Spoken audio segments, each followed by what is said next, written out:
Et yo les petits potes, aujourd'hui je vais vous présenter ma thèse d'investissement sur deux geeks qui ont commencé avec 100K et qui sont maintenant à 100 millions.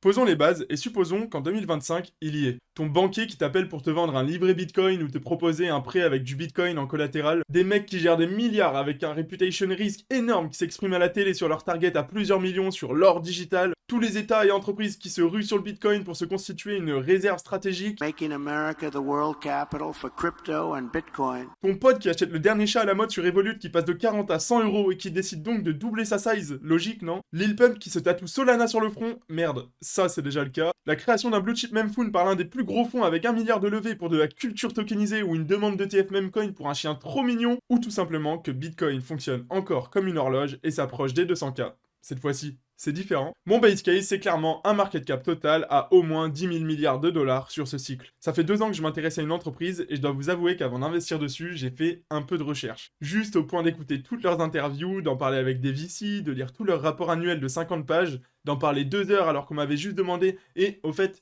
tu vas à la salle cet après-midi ?» Totalement matrixé.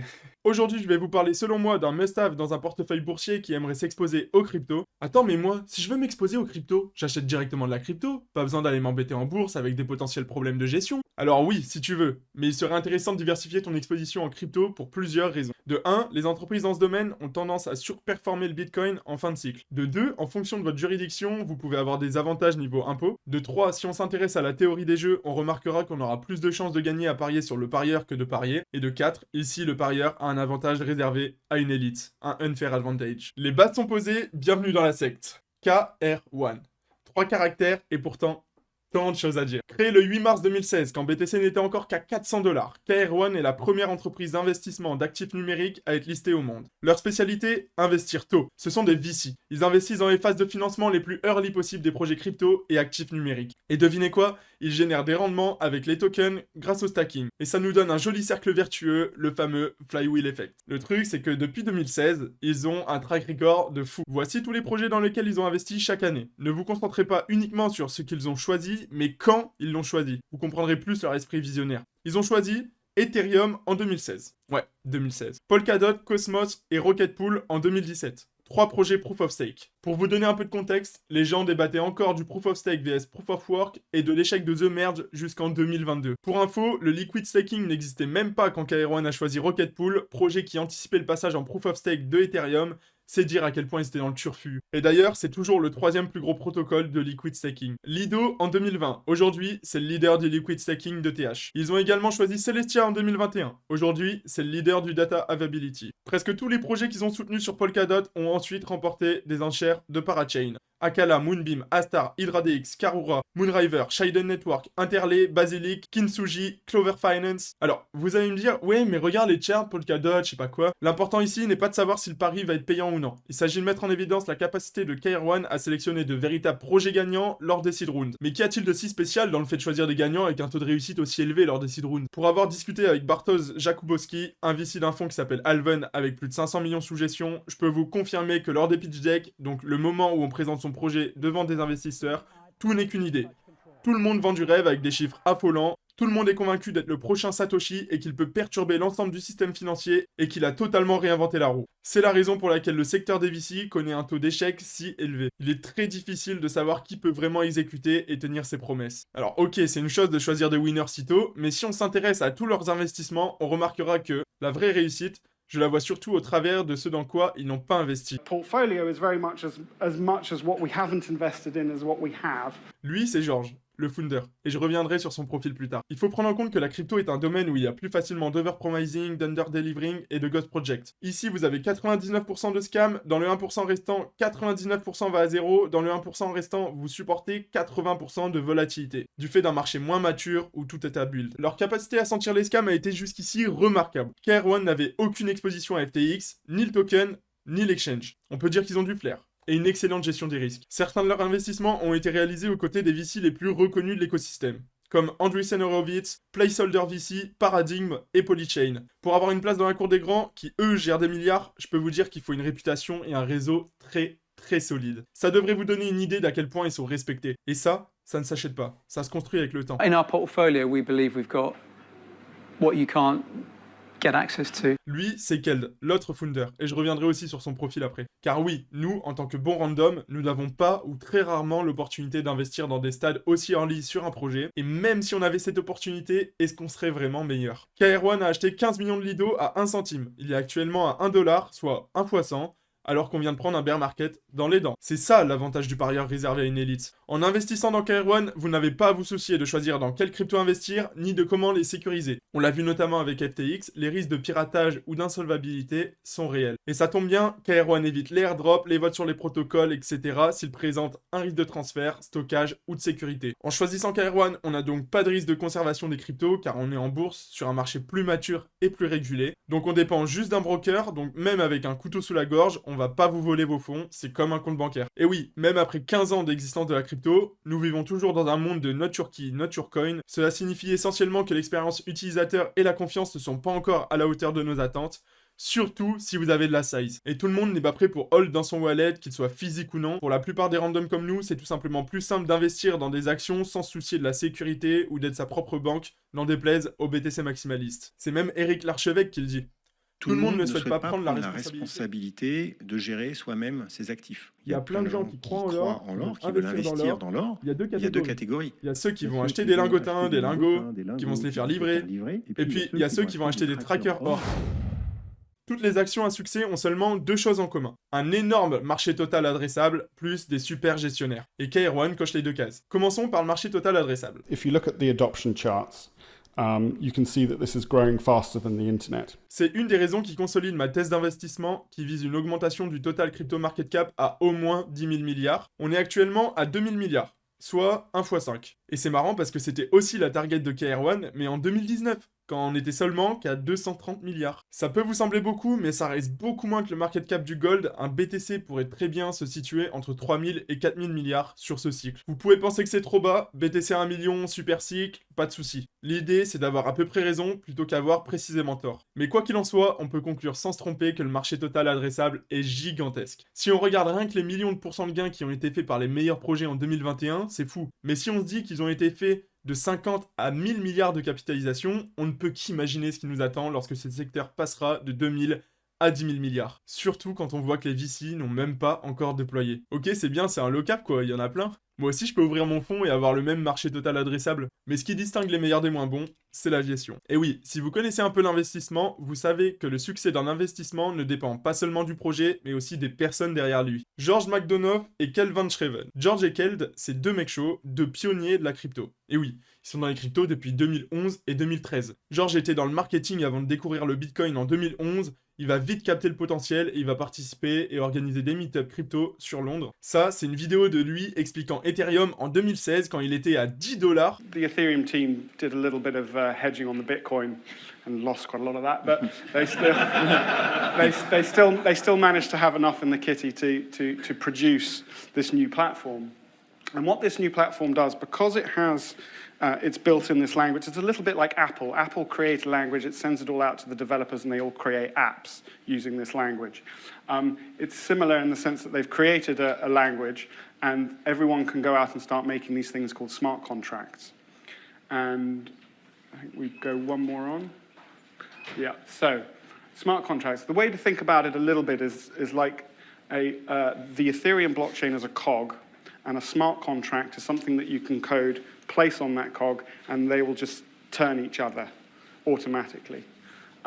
So you can write 3 or 4 lines of code, you can upload it, and it will execute automatically. En 2016, il avait déjà compris ce que c'était, alors que la majorité aujourd'hui ne comprend toujours rien. Keld, quant à lui, c'est un start-upper en série. Il est dans la tech depuis 1995, quand Bezos était encore dans son garage. Dites-vous qu'il a créé son profil LinkedIn en 2004. C'est pour vous dire à quel point c'est un dinosaure. Les fondateurs, ils cherchaient encore des investisseurs en série B. Keld est devenu directeur en 2017, mais il a été consultant dès le début et il est aujourd'hui considéré comme co-founder. Le simple fait qu'ils aient créé Kryptonite One en 2016 en dit long. Car oui, initialement, KR1 s'appelait Kryptonite One. Cependant, en 2018, l'entreprise a dû changer de nom suite à une demande légale probablement de DC Comics ou de sa maison mère Warner Bros, propriétaire des droits du terme Kryptonite lié à Superman. George et Keld ont connu 3 bull runs et s'apprêtent pour leur 4e. Ce ne sont pas des VC classiques de la finance traditionnelle qui se sont tournés vers la crypto, crypto pour l'argent. Des vrais OGs. Ils gardent un profil extrêmement discret et ne consacrent que peu de temps au marketing ou à des interviews pour raconter leurs histoires. D'ailleurs, anecdote sympa, j'ai regardé toutes les vidéos disponibles à leur sujet et je peux vous dire que la plupart proviennent de conférences ou de meet-up. Et participant moi-même à des meet-up, hackathons, conférences, je peux vous dire que ce sont de véritables ruches à passionnés. Ce que j'ai retenu, c'est que ces gars sont passionnés et complètement investis dans cet univers. Ils vivent et respirent crypto. En plus de ça, ils gardent bien les pieds sur terre. Il y a 6 ans, ils avaient déjà conscience que le top 10 allait probablement changer.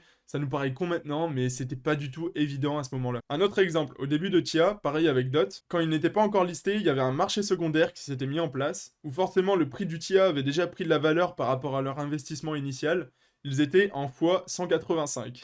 Là où d'autres entreprises n'auraient pas hésité à annoncer ces gains en faisant des tweets pour hyper et gonfler le prix de leur action, KR1 est conservateur et la joue safe, et ne l'ont pas inclus dans leur audit en attendant plus de liquidité. Et ça, c'est une mentalité. En fait, ils cherchent pas à gratter. Ce ne sont pas le genre de profil beau parleur de banquier, ce sont des personnes très modestes et ancrées dans la réalité. Vous allez me dire, pourquoi est-ce que je me concentre autant sur leur personnalité? Alors, tous ceux qui ont déjà vécu un bull run savent à quel point les promoteurs peuvent devenir avides. SO Novo avec son petit tatouage Luna là.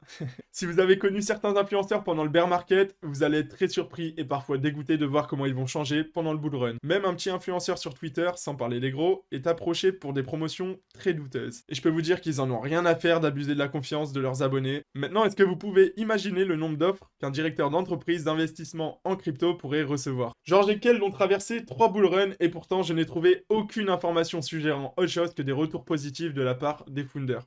C'est un énorme point positif supplémentaire. Parier sur KR1, c'est en réalité parier sur le fait que George et Kell continueront à choisir des winners. On a besoin d'une team qui allie compétence et intégrité, et je pense que ces mecs possèdent ces deux qualités, ce qui, combiné à une vision long terme, nous donne KR1. Dans la team, il y a aussi d'autres noms solides. Aaron Buchanan, vice-président de Web3 Foundation depuis 7 ans, il a travaillé pour Ethereum en 2014 pendant plus d'1 an et demi. Il a ensuite cofondé Parity Technologies, l'entreprise derrière Polkadot, aux côtés de Gavin Wood, le cofondateur d'Ethereum et créateur de Solidity. Mona El-Isa, avec un solide passé en finance traditionnelle chez Goldman Sachs pendant plus de 7 ans, elle a commencé dans la blockchain avec NIR, au même poste qu'elle occupe actuellement chez KR1. Elle est aussi founder de Avantgarde Finance et d'Enzyme. D'ailleurs, il a toujours 150 millions sur ce protocole. Bref, ils incarnent parfaitement l'expertise et le réseau de KR1 dans l'écosystème. Vous commencez à comprendre pourquoi je suis si bullish sur KR1. KR1 a survécu à 2 bear markets. 2018 et 2022. La raison numéro 1 des faillites des entreprises est la dette ou le levier. Ça tombe bien, KR1 n'a aucune dette et n'utilise pas de levier. Il se focus juste sur le long terme et bien sûr, aucun short. Long only. Benjamin Graham serait fier d'eux. À court terme, le marché est une machine à voter, mais à long terme, c'est une machine à peser. À méditer.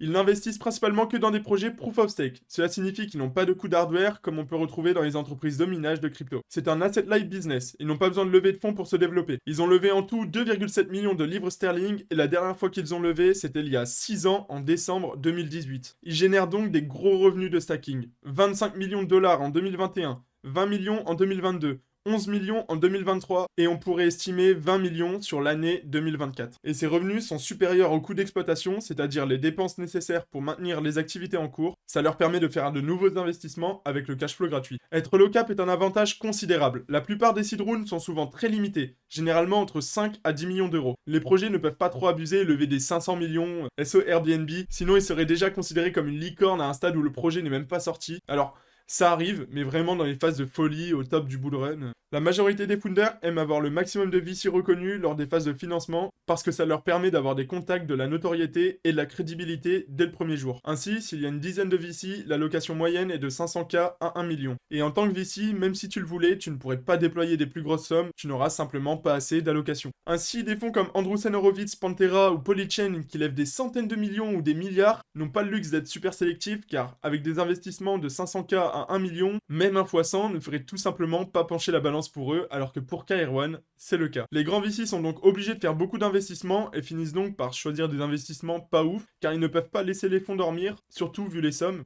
KR1 aura le même problème lorsqu'ils atteindront cette size, mais ça c'est un bon problème à avoir. Pendant le bear market, KR1 peut survivre beaucoup plus longtemps que ses concurrents, et pendant qu'ils attendent, le rendement du stacking leur permet d'investir dans des nouveaux projets de build dans les bear markets à des valorisations beaucoup plus faibles. Et ça, c'est l'une des raisons pour lesquelles KR1 a plus de winners que d'autres. L'incentive. 99% de nos actions sont pour de l'incentive. Le vendeur Fnac qui te vend l'assurance ultra intéressante, c'est de l'incentive. Ton pote qui te parle de WeWard, pareil. Moi, j'ai de l'incentive puisque je suis investi dans cette entreprise. Toutes nos actions input attendent un output. Et comme l'a si bien dit Elon Musk, Jamin Ball... So if you wanted to get rich, you had to maximize your carry. The way to maximize your carry was to maximize the value of the underlying investments that you made. Right. Which resulted in a path of getting rich for founders, which also resulted in getting rich for investors, right? The incentives are aligned. Ou Arthur Hayes. How can you be on the top as a VC in your opinion? Well, again, it comes down to incentives, right? Je crois fortement que le concept de prime en fonction des performances est un principe ultra puissant à mettre en place dans une entreprise. Ça marche dans presque tous les domaines, ça motive les salariés, c'est un banger. La team possède beaucoup de parts de l'entreprise, environ 25%, et ce sont les plus gros actionnaires. Ils ont du skin in the game. Ils ont mis en place un plan d'incitation à la performance dont les intérêts sont alignés sur ceux des actionnaires. Le Performance Incentive Scheme, c'est 20% de frais sur les performances qui vont aller dans la poche de la team. Sauf que pour toucher ses commissions, il faut gagner plus que la dernière année où ces commissions ont été données. Ça pousse la team à faire toujours mieux parce que le seuil à dépasser ne fait que monter. Actuellement, le niveau qui permettrait de déclencher ces frais se situe à plus de 200 millions. La NAV actuelle est de 100 millions de dollars, donc il faudrait faire plus d'un x2 pour l'atteindre. En plus de ce plan d'incentive, Mona Lisa et Aaron Buchanan, que j'ai déjà présenté, bénéficient également du Share Option Scheme. Des options d'achat avec des prix d'exercice plusieurs fois supérieurs au prix actuel et qui expirent en 2031 ou 2032, ça montre la vision à long terme et pour moi, elles ont de fortes chances d'être in the money. C'est-à-dire que le cours de l'action dépasse leur prix d'exercice. Et comme dirait Warren Buffett, là, vous avez l'incentive à la bonne place. Now you've got the incentives in the right place, right?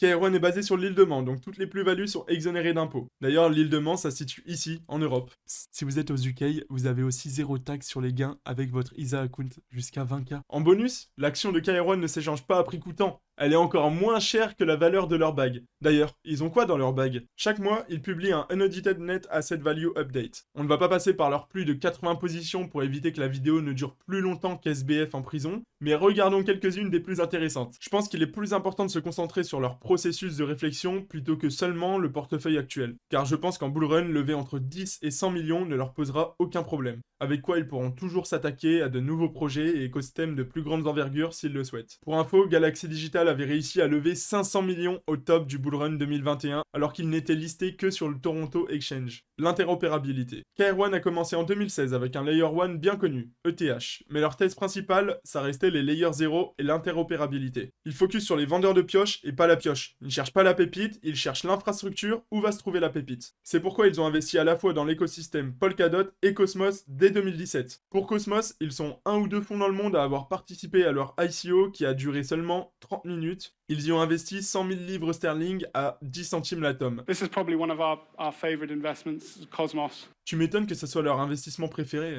Et c'est là que la plupart des gens pensent en termes de gagnants ou de perdants de manière bien tranchée. Même s'ils galèrent un peu en ce début de cycle, on ne peut pas contester l'ETH dominance et sa grande popularité en tant que Layer 1. Mais même si ETH venait à être adopté massivement, cela ne signifierait pas que les autres n'ont pas d'avenir. Je considère tous les écosystèmes de blockchain comme des pays. Certains pays ont une économie en pleine expansion comme les USA et occupent la première place, mais d'autres se débrouillent très bien s'ils sont adoptés. C'est un peu comme dire que toutes les entreprises doivent être à New York ou à Paris, sinon elles ne marchent pas. Si vous êtes à Singapour ou Dubaï, elles peuvent aussi marcher. Faut pas réfléchir comme un homme politique de manière binaire, voyez plus en mode tout est gris. Z-Prime. KR1 a investi 7 millions dans Z-Prime en 2022 et occupe maintenant 5% de leur portefeuille. Si vous connaissez bien le crypto Twitter, vous auriez entendu parler de Fiscanté, c'est l'un des partenaires de Z-Prime, et eux aussi ont la réputation de choisir des bons projets et de faire des grosses performances, comme Stephen. La raison pour laquelle je parle de cet investissement est que KR1 connaît et comprend réellement les talents du secteur et ils y investissent en conséquence. Donc, d'une certaine manière, cet investissement devient comme un fonds de fonds et pendant le bull run, cette stratégie peut s'avérer très payante. Notamment quand on voit les survalorisations qu'on peut avoir de tous les côtés. Et si on s'intéresse uniquement aux price actions, ils servent tous les deux à une chose, de revenus de stacking. Le yield. Le rêve de beaucoup de monde est de vivre de revenus passifs. Surtout ma génération. Il n'est donc pas étonnant que le stacking soit numéro 1 en ce qui concerne la TVL. La valeur totale verrouillée. KR1 a misé gros sur ce point. Ce qui est intéressant, c'est qu'ils n'ont pas investi dans 10 protocoles de stacking. Seulement dans 2, et c'est maintenant les 2 leaders du liquid staking. Lido et Rocket Pool. Lido a la plus grande TVL parmi tous. et Rocket Pool arrive à la 9e place. Lido figure également dans le top 3 des protocoles générateurs de frais, ça nous montre qu'il y a une réelle utilité économique. La market cap de Lido est inférieure à 1 milliard, il y a un bon potentiel de croissance étant le leader sur Ethereum, et il représente 10% du portefeuille de KR1. Ça peut devenir l'un des favoris lors du prochain bull run. Data Availability. C'est la plus grande position de KR1, Celestia. Tout commence en 2021 d'un investissement de 75 000 $ dans une boîte du Liechtenstein.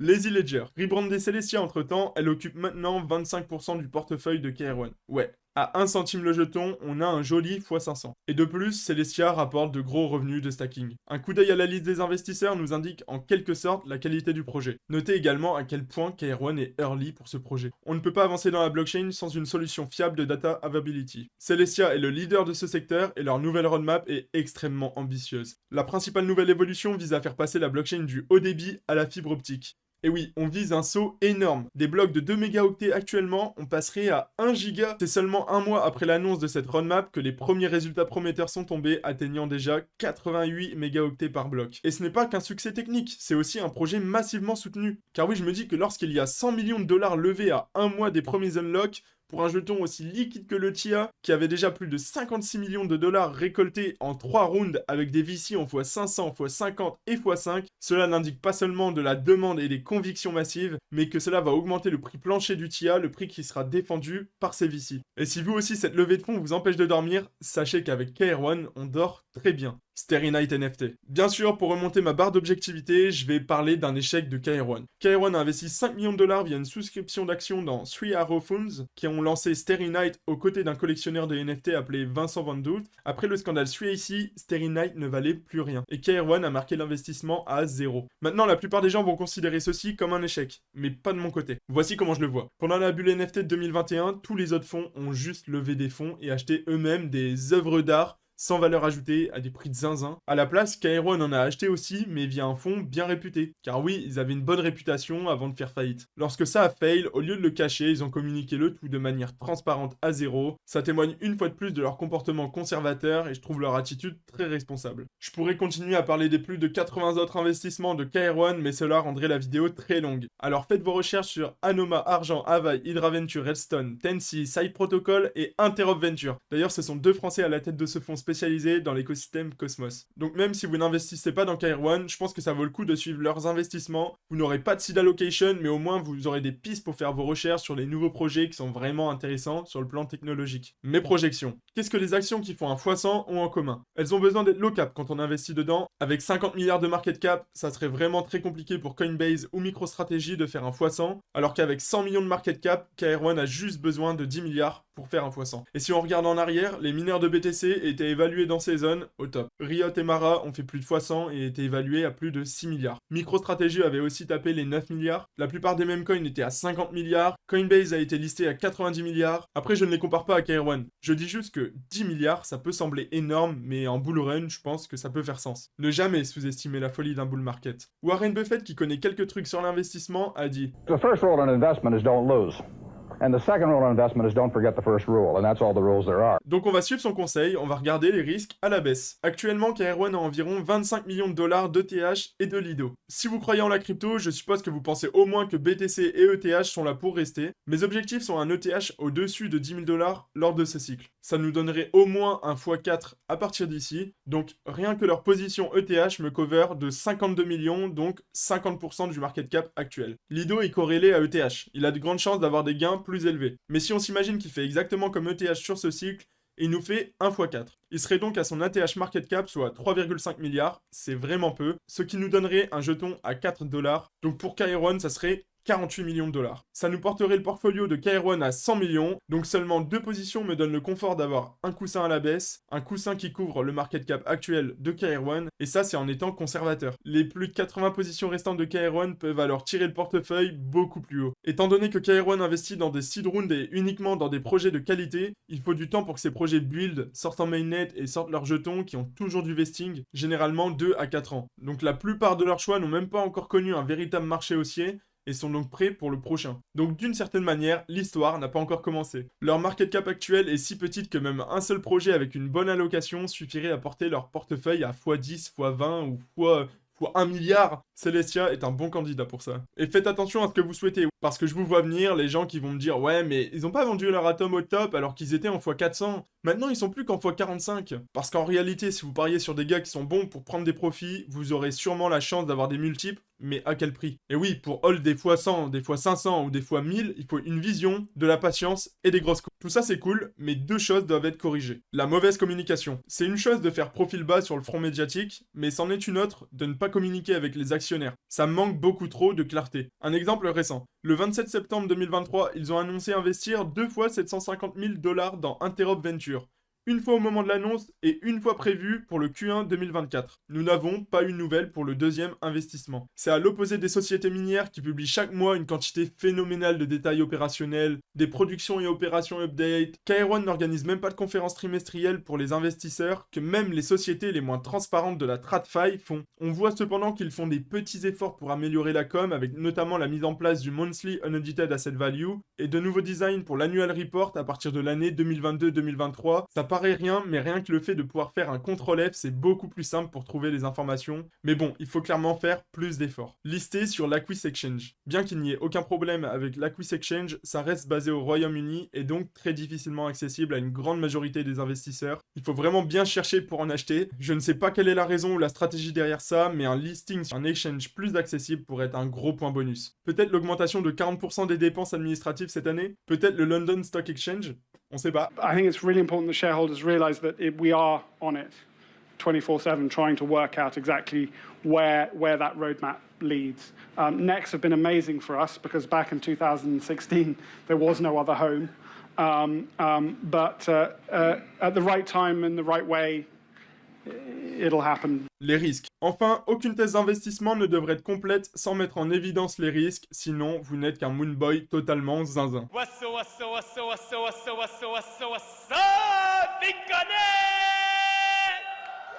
La crypto va à zéro. You heard it here first. Bitcoin is going to zero. Zero.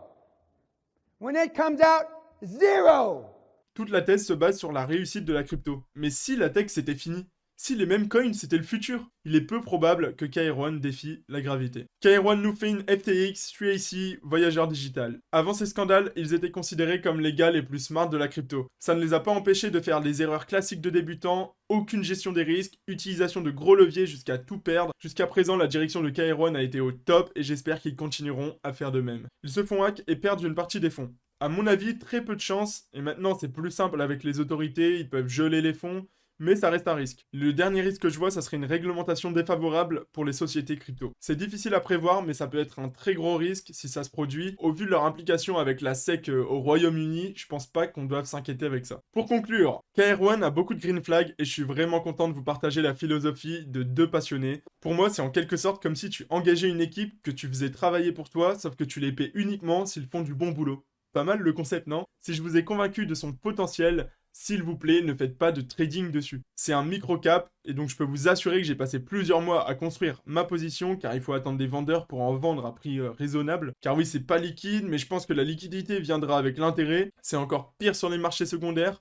Personnellement, je suis exposé via les marchés allemands sous le ticker K4H sur Interactive Broker. D'ailleurs, petit lien de parrainage en description. Il est aussi disponible aux États-Unis en OTC sous le ticker CROF, mais ces cotations n'ont pas été initiées ni approuvées par Kairone, donc faites attention, faites vos recherches. Étant donné cette très faible liquidité ainsi que la difficulté de pricer le retour sur investissement d'un seed round, quand le marché va réaliser son potentiel, le prix pourrait monter très rapidement et le train partira sans les traders. Ce qu'il faut retenir, zéro dette, asset light business, génère un cash flow gratuit grâce au stacking, donc n'a pas besoin de diluer. Très bon track record. Excellente team dans la crypto depuis 2011 et 2013. Performance incentive scheme alignée dans les intérêts des actionnaires. Survivant de 2 bear markets. Et pour finir, beaucoup de projets n'ont pas encore start. Buy and hold.